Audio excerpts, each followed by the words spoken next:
Hello and welcome to this series of tutorials on SecurityHQ's Risk Center. My name is Chris Cheyne and I'll be walking you through the session today.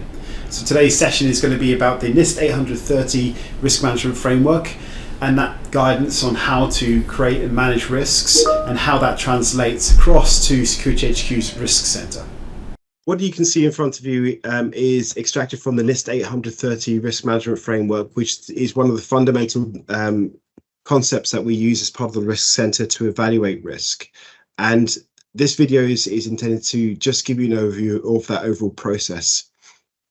What you can see is a threat-centric approach to risk identification, and it always starts with a threat source. What we mean by that is a threat actor or an adversary. So as part of the 830 document, it presents a number of different threat actors, which we've used as part of the Risk Center. Now, what we do is we associate with those threat actors certain threat events which we know they may orchestrate. So as an example of that, an external criminal actor gang as a adversary, for example, we might expect that the type of threat events that they may orchestrate as part of initial access could be phishing or spear phishing type of attacks.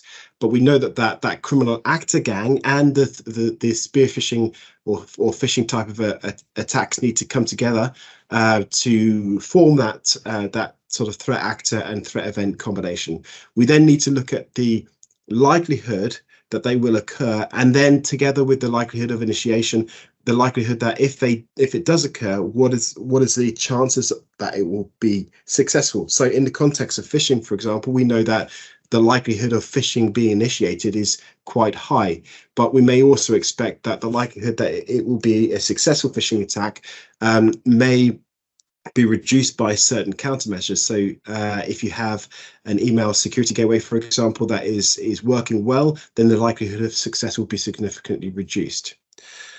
We do need to combine the threat events with an associated vulnerability, because an exploit needs a vulnerability really to perform a successful risk. So as part of the Risk Center, we need to tag those vulnerabilities as well.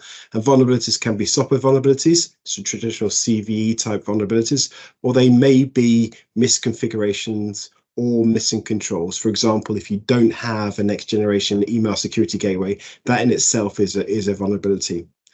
Now we need to associate with every risk the impact that can be caused by the combination of the actor, the threat event, and the vulnerability. And the way that we do that within the Risk Center is we associate it with specific assets, and then we assess the impact in terms of the CIA rating. So the impact in terms of confidentiality, integrity, and availability of the systems, users, or data.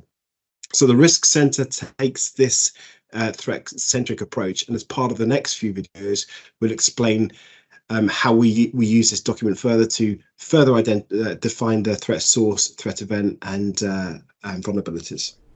So we hope you found this video useful, and remember, we're always here to help. And if you need any further information, please do reach out to us at securityhq.com. Remember, we're here 24/7 and we're always here to help you with any of your cybersecurity needs.